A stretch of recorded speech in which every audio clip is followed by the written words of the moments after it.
Bonjour à tous, j'espère que vous allez bien. Je vous enregistre aujourd'hui un nouvel épisode de podcast qui m'est venu pendant ma course à pied tout à l'heure. Je me suis dit pourquoi pas, ça fait quelques jours où j'ai différentes prises de conscience et je me suis dit que ça pouvait être intéressant de vous les partager. Peut-être que vous allez vous identifier dedans. Comme vous avez vu dans le titre, cet épisode de podcast est tourné autour de le fait de se préserver, le fait de prendre une pause dans ce que vous faites en ce moment pour venir se poser quelques questions.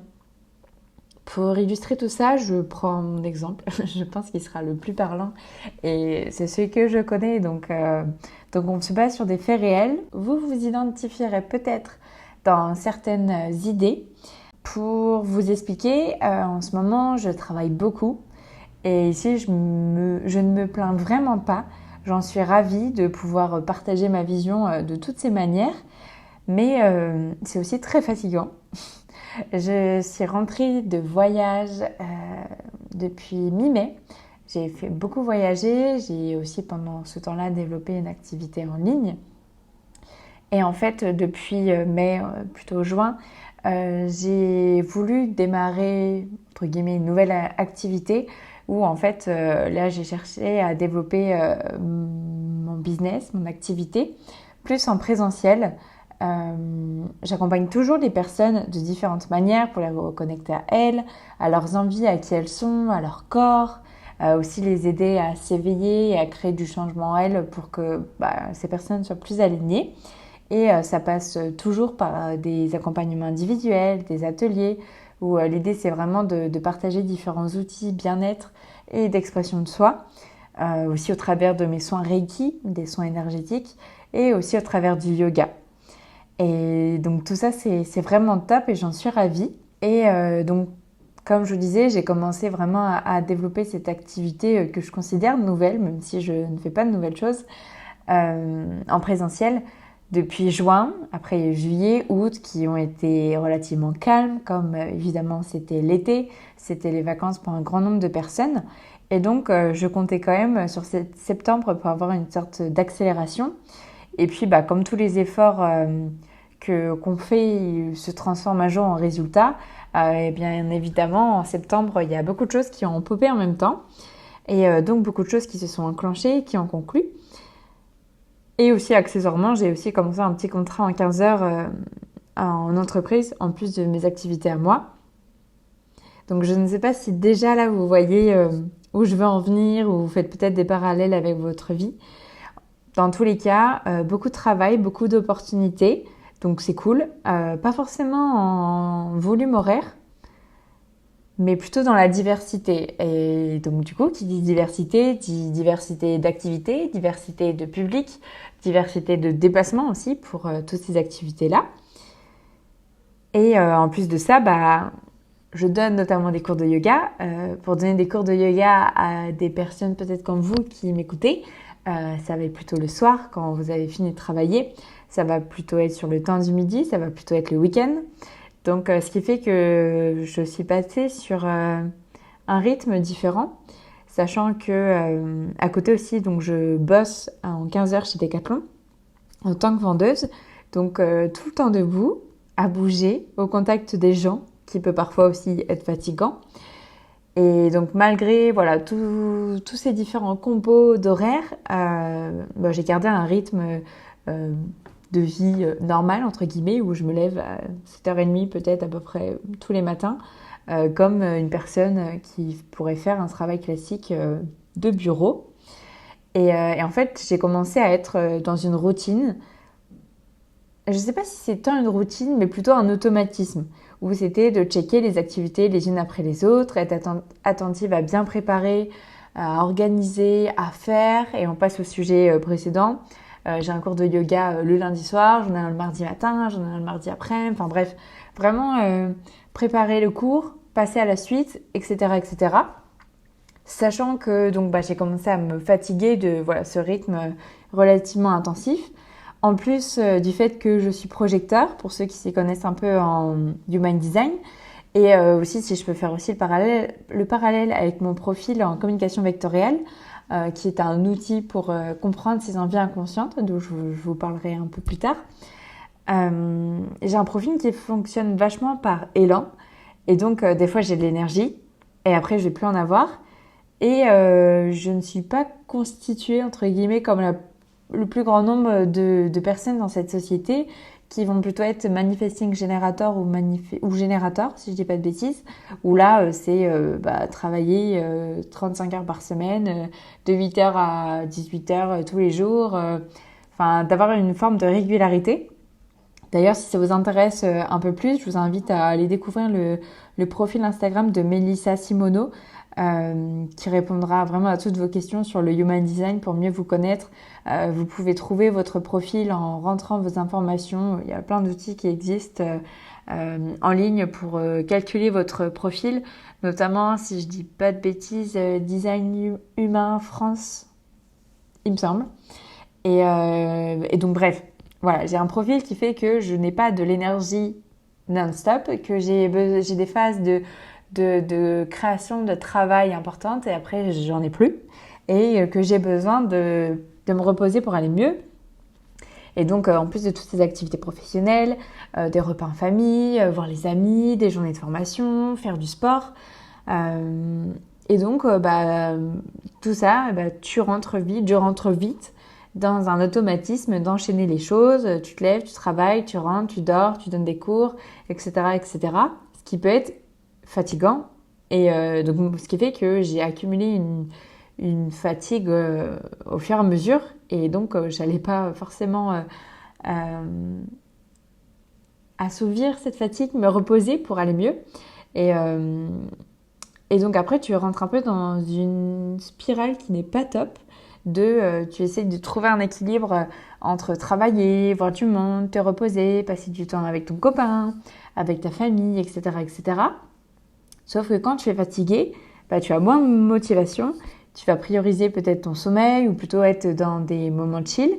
Et donc là, prioriser ton sommeil, ce qui fait que potentiellement, tu vois, moi, ma méditation du matin, elle a sauté plus d'une fois parce que j'étais fatiguée, parce que prendre 1 heure le matin pour méditer et pour écrire, quand tu enchaînes les horaires, c'est vite compliqué. Tu vas peut-être aussi faire moins de sport, ou tu vas garder ce non négociable là, mais tu vas t'éloigner d'autres activités, ce qui fait que c'est compliqué de garder tout ce qui peut te faire du bien. Alors que si je peux te conseiller quelque chose, c'est vraiment pile à ce moment-là qu'il faut garder un maximum son temps pour soi, et sa méditation du matin, son temps d'écriture, son heure de yoga, d'aller courir, 2 fois par semaine, ou d'aller à la salle de sport, ou enfin bref, peu importe ce que tu fais, mais vraiment toutes ces activités-là qui toi te font du bien et qui font que tu t'éloignes un peu de ton quotidien et tu te reconnectes à toi, à ta créativité, etc., etc. C'est hyper important de les garder parce que ça te permet de rester aligné, de te ressourcer d'une certaine manière, et donc ça va vraiment te faire beaucoup de bien. Sachant aussi que quand même on est passé en automne et que c'est une période qui veut qu'on ralentisse, qu'on se ressente sur toi, que les jours rétrécissent, qu'il fait nuit plus tard, qu'il fait nuit plus tôt et qu'il fait jour plus tard le matin. Bref, tout ça a fait que c'est hyper important de prendre du temps pour soi, de vraiment pas s'oublier, parce que en fait, t'es dans cette accumulation d'activités, de choses à faire. On peut vite se déconnecter de sa vision et en fait on va pas pouvoir mettre son attention partout, et donc là on va la mettre dans son travail, dans ses activités, etc., ce qui fait qu'on va peut-être un peu s'éloigner de sa vision, de ses objectifs, et que c'est hyper difficile de suivre toutes nos activités.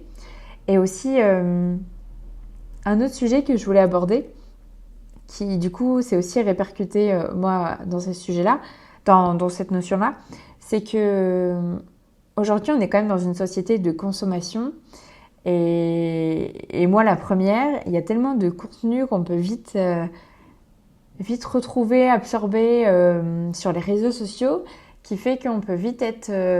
par exemple, quand j'étais fatiguée, j'avais envie de me poser, de regarder une vidéo, et voilà, pour entre guillemets chiller sauf que le cerveau se met pas vraiment en stop et c'est pas bon.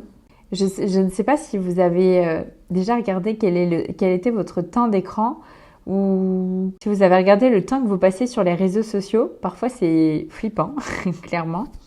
Et moi, par exemple, cet été, j'ai carrément supprimé les applications, les réseaux sociaux de mon écran d'accueil. Elles étaient disponibles que quand je faisais la barre de recherche. D'ailleurs, j'ai laissé comme ça. Ça m'a un peu dissuadée. J'ai même supprimé Insta pendant une semaine parce que je sentais que j'avais besoin un peu de m'éloigner de la vie des autres et un peu plus vivre les moments présents et les choses du quotidien et ce que je vis vraiment parce que en fait après on dégaine tellement facilement notre téléphone et donc on va tellement facilement sur les réseaux que c'est nocif clairement. Pendant cette période-là, quand j'avais besoin de me reposer, quand j'avais besoin de me poser, j'allais vite me mettre des vidéos YouTube, ce qui ne repose pas vraiment. Et je préférais plus chill devant ces contenus-là que de lire, que de peindre, que de méditer, que prendre du temps pour moi. Ce qui fait que on va pas non plus contribuer à aller à l'envers de ce cercle vicieux, mais on va continuer de l'alimenter parce que on va vivre au travers des autres. On va encore une fois se déconnecter de soi et donc de potentiellement ses besoins, ses envies, de qu'est-ce qu'on veut sur le moment et donc toujours être focus sur sa vision. Et souvent lorsqu'on parle des réseaux, il y a des avis contraires qui peuvent vite en ressortir. Je suis d'accord avec les deux, moi. Il y a un peu ce côté de ça permet de s'inspirer, de découvrir des choses, de connecter à d'autres personnes, de créer une communauté et donc tout ça c'est vraiment cool. Ça permet aussi d'informer, enfin voilà, c'est vraiment top. Mais à côté de ça, ça peut aussi être plus mauvais puisque on dit souvent que certains vont vivre au travers des autres. Et donc potentiellement, ça va amener de la peine, de la connexion totale de sa vie. Et c'est un peu sur ça que je veux rebondir.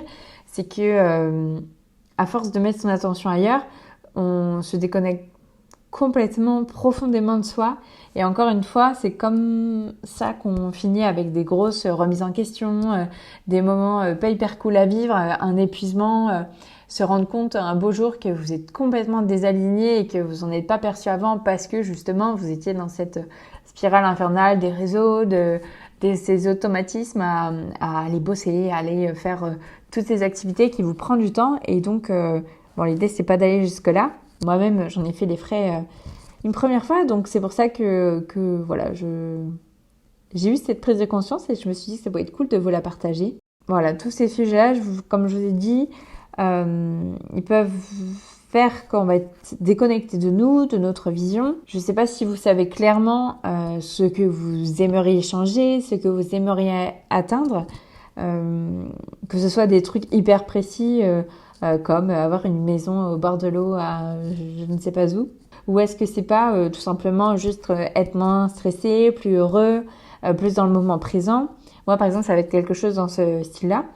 Et aujourd'hui, je vous invite vraiment à vous demander comment vous vous sentez. Est-ce que vous êtes sur le bon chemin, entre guillemets, pour aller justement vers ce que vous rêvez. Et d'ailleurs, si vous souhaitez affiner un peu votre vision, savoir ce qui est important pour vous, sur mon site internet, j'ai un atelier en replay qui est gratuit où on avait fait le bilan de ces derniers temps, de ce qui était en ressorti, etc. Et justement pour que ensuite chacun crée son plan pour tendre justement vers sa vie souhaitée. Et aussi, autre parenthèse, pour revenir sur le fait de consommer trop de contenu, je pense clairement que ça nuit à ma créativité parce que j'avais beaucoup moins envie de créer des posts Instagram, de faire des podcasts, enfin monter des podcasts, enregistrer des podcasts. Vraiment, je pense que ça nuit et en fait, j'arrivais plus à prioriser ce que je voulais faire dans le sens où j'ai des contenus hyper intéressants qui peuvent me permettre d'évoluer un peu plus sur des sujets. Sauf qu'en fait, j'avais tellement de contenu devant moi et potentiellement tu vas être intéressé par quelque chose qui va être moins challengeant et donc potentiellement des vidéos hyper divertissantes et moins sur le développement de soi. Donc le choix est vite fait. Et du coup après j'avais un peu cette culpabilité en plus de ne pas forcément consommer les bons contenus. Et vraiment c'est un cercle vicieux parce que du coup on se culpabilise, on est un peu contre soi, etc. Et vraiment, c'est vraiment pas le but de faire ça. Donc, je vous invite vraiment à prendre du recul et voir où vous en êtes. Et pour revenir à votre vie souhaitée, à ce qui est important pour vous d'atteindre, moi, je suis vraiment partisante de dire que il faut faire dès aujourd'hui des petits pas pour aller justement vers votre vie souhaitée, parce que sinon, vous ne l'atteindrez pas. Et aussi qu'il faut trouver des petits bonheurs, des petits plaisirs dès aujourd'hui pour que demain, vous soyez satisfait de ce que vous avez atteint et vous trouviez justement vraiment le bonheur. Et là, si je peux vous suggérer certaines questions pour finir sur le sujet. Déjà, la première, ça va être comment dès aujourd'hui tu peux tendre vers cela. Par exemple, si tu veux rencontrer de nouvelles personnes, te faire de nouveaux amis, est-ce qu'aujourd'hui tu es ouvert aux autres? Tu veux changer physiquement? Est-ce que ton alimentation ou ton rythme de vie est aligné avec ça? Est-ce que du coup tu switches pas trop vite la salle de sport au profit d'autres choses, par exemple? Tu veux trouver ton futur métier? Est-ce que tu es ouverte à tout ça? Est-ce que tu recherches des domaines qui te plaisent? Demain, tu veux partir quelque part ou tu veux voyager. Est-ce que tu mets des choses de côté? Est-ce que tu sais où tu veux aller? Est-ce que tu sais comment ça fonctionne? Enfin bref, faire vraiment des petits pas en direction de cet objectif pour justement tendre vers ça. C'est hyper important. Et vraiment un outil que l'on connaît partout, mais qui est validé, entre guillemets. C'est vraiment de faire un mood board. Vous allez sur Pinterest, vous cherchez des images qui vous inspirent, qui vous font kiffer et vraiment de tendre vers ça parce que ça vous permettra vraiment de visualiser ce que vous voulez et après de vraiment avoir ces images-là pour tendre vers ça. Et d'ailleurs, ça me fait aussi penser que la semaine prochaine, j'organise un atelier d'exploration de soi. Où le thème, ça sera d'apprendre et de réapprendre à s'écouter. Quelles sont nos envies du moment, comment vraiment s'écouter, se reconnecter à soi pour justement tendre vers ça. Et c'est justement voilà le sujet qui est en lien avec le podcast, de qui tu es, de quoi tu as envie, de quoi tu as besoin et comment tendre vers tout ça. Parce que pendant cet atelier-là, on va vraiment apprendre et réapprendre à s'écouter corporellement, émotionnellement, avec différents outils bien-être et d'expression de soi. Et en plus, c'est un atelier gratuit, donc je t'invite vraiment, si tu t'identifies dans ces sujets-là, si tu te sens concerné, à t'inscrire. Et parce que ça va vraiment être un chouette moment où on va venir, encore une fois, explorer de manière vraiment ludique, douce, pour vraiment avoir des prises de conscience, et c'est vraiment ça qui est magique avec ces outils-là. Et voilà, donc je mets en bio et vraiment n'hésite pas si tu as envie de t'inscrire. Et je pense qu'on a fini pour ce sujet-là. J'espère que c'est pas trop brouillon. Dites-moi ce que vous en pensez, est-ce que vous identifiez, est-ce qu'il y a des choses qui remontent, des choses qui émergent chez vous. Et je vous souhaite une très très belle journée. On se retrouve très vite dans un nouvel épisode de podcast. N'hésitez pas à m'envoyer un petit message ou quoi sur les réseaux pour qu'on puisse échanger. Et je vous souhaite une belle journée et à très vite.